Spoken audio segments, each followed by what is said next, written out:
I earned my degree online at Arizona State University. I chose to get my degree at ASU because I knew that I'd get a quality education, they were recognized for excellence, and that I would be prepared for the workforce upon graduating.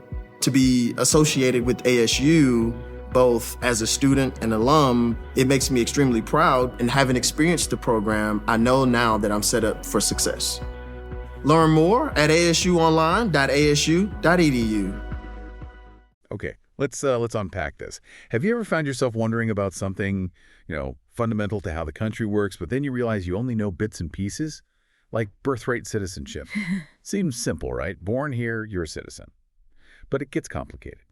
Today, we're going to try and cut through some of that noise. We want to clarify the core meaning, its constitutional basis, how courts have seen it over time, and of course, its role in, major headlines and political debates, especially around the Supreme Court.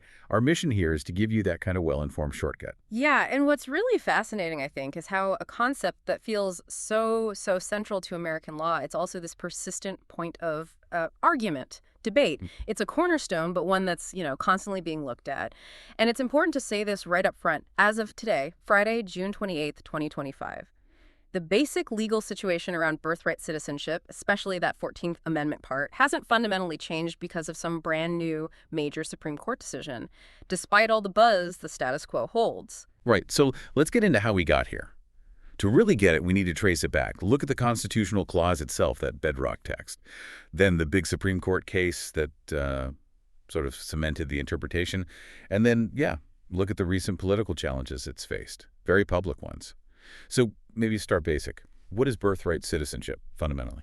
Fundamentally, it's the principle that if you're born within a country's territory, its borders, you automatically get citizenship there. It doesn't matter what your parents' nationality or immigration status is. It's sometimes called just soli rate of the soil. Many countries have this. And in the U.S. context, where does it come from legally? It's rooted directly in the 14th Amendment to the Constitution, ratified back in 1868.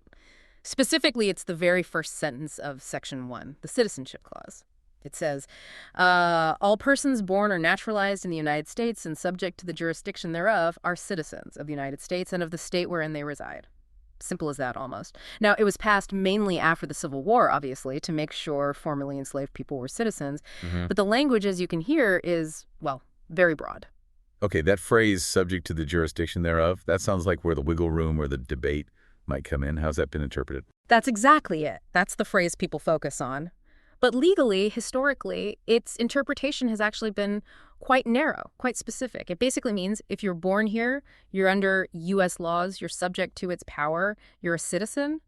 The exceptions are really limited. Think children of foreign diplomats who have diplomatic immunity, or maybe someone born during a hostile military occupation. Very specific cases. Otherwise, the courts have consistently said being born here puts you subject to the jurisdiction.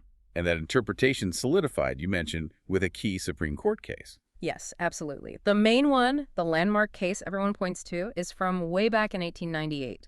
It's United States v. Wong Kim Ark. Wong Kim Ark was born in San Francisco to Chinese parents who were legally resident but couldn't become citizens themselves under laws at the time. He traveled to China and was denied re-entry to the U.S. The Supreme Court sided with him.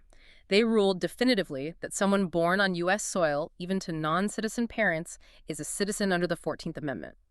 That Wong Kim Ark decision basically established that the right of the soil, just solely, generally overrides the right of blood, just sanguinis, for births in the U.S. It really shaped this broad, inclusive idea of who's an American. Wow, 1898. That's a long time for a precedent to stand. It is. Over a century. But so even with all the talk, especially in recent years, from certain political groups wanting to change this, maybe limit it, no Supreme Court ruling since then has actually chipped away at Wong Kim Ark. Correct. That's the key takeaway regarding the courts. People often ask, what's the latest SCOTUS ruling, especially around late June when big decisions drop. But as of our date, June 28, 2025, there hasn't been a new Supreme Court case that directly overturns or significantly modifies the core holding of Wong Kim Ark regarding birthright citizenship. The principle of stare decisis Latin for to stand by things decided, basically meaning respect precedent, it carries a lot of weight. Even with changes in the court's makeup, overturning something so established for so long, that would be a really major judicial shift. Unprecedented almost. Okay, speaking of shifts, Let's talk about the political side. Donald Trump's presidency definitely brought this issue to the forefront again. He talked a lot about wanting to end birthright citizenship. What were the actual proposals or actions during that time? And did any specific challenge make it up to the Supreme Court concerning the 14th Amendment part? Right, that's a critical point. President Trump was very vocal. He called birthright citizenship ridiculous, claimed it incentivized illegal immigration. He floated ideas like trying to end it via an executive order, just declare that the 14th Amendment doesn't mean what everyone thinks it means, or maybe push for legislation. These suggestions immediately sparked huge legal debate. Most constitutional scholars argued quite strongly that birthright citizenship is constitutionally guaranteed by the 14th Amendment, and that you can't just, wipe it away with an executive order. It would almost certainly need a constitutional amendment, which is incredibly hard to pass. Or, theoretically, that huge Supreme Court reversal of Wong Kim Ark we just talked about. So, lots of talk, lots of debate, but no specific case testing the constitutionality of birthright citizenship itself actually landed at the Supreme Court during his term. Exactly. His administration was involved in many high-profile immigration cases that did reach the court, things like the travel ban, DACA, border wall funding, but none of those were a direct assault on the citizenship clause of the 14th Amendment as interpreted by Wong Kim Ark. The fact that it didn't reach the court directly on that core issue, despite the rhetoric, really highlights how difficult legally it is to challenge such a fundamental, long-standing principle. That's interesting. Now, when we talk about legal challenges, especially to executive actions or policies, we often hear about injunctions, things like nationwide injunctions. While maybe not used directly for birthright citizenship yet, could you explain those briefly? Why might they be relevant if a serious challenge ever did happen? Sure. An injunction is just a court order. It tells someone, often the government, to either do something or, more commonly, stop doing something. Now, these nationwide or universal injunctions, they've become quite controversial. That's when a single federal judge issues an order that blocks a government policy across the entire country, not just for the specific people involved in the lawsuit. Critics sometimes call this the imperial judiciary, the idea that one judge is overstepping their bounds. Supporters say it's necessary to stop potentially illegal policies quickly and uniformly. So yeah, we haven't seen one specifically targeting birthright citizenship itself, but if an administration tried, say, an executive order to deny citizenship based on parent status, you'd instantly see lawsuits filed and requests for these kinds of broad injunctions to block the order immediately. It shows the power struggle between the executive and judicial branches in these areas. Right, that makes sense. It's part of the legal toolkit.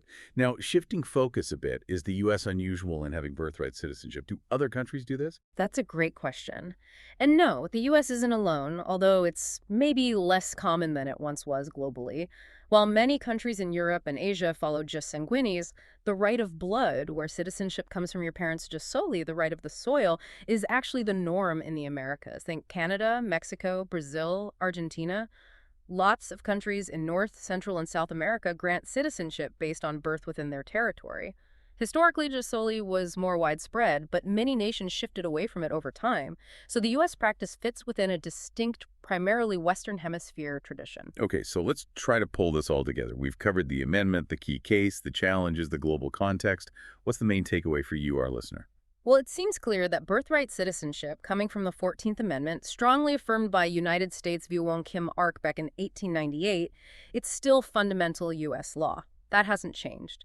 And despite some very loud political challenges, especially as we discussed from figures like Donald Trump, no Supreme Court ruling has actually altered that basic legal framework. Not as of today, June 28, 2025. Exactly. And if you connect that to the bigger picture, the sheer stability of this principle, upheld for well over 100 years now, it really says something about the power of constitutional precedent in the American legal system. Any real change would likely need one of two things. Either a formal constitutional amendment, which is, notoriously difficult to achieve, or that kind of massive, dramatic reversal by the Supreme Court we talked about, which would be truly extraordinary. So for you listening, thinking about birthright citizenship isn't just a sort of an abstract legal thing. It's really about understanding a core piece of American identity. And it's about grasping this ongoing conversation, this dynamic debate about who belongs, who is an American, and how we define that. Which does leave us with a pretty important question to ponder, doesn't it?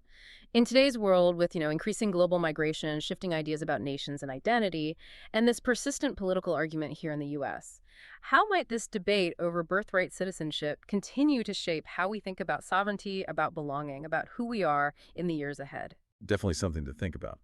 It's a complex principle, deeply embedded, but clearly still very much alive in our national conversation, worth continuing to explore for sure.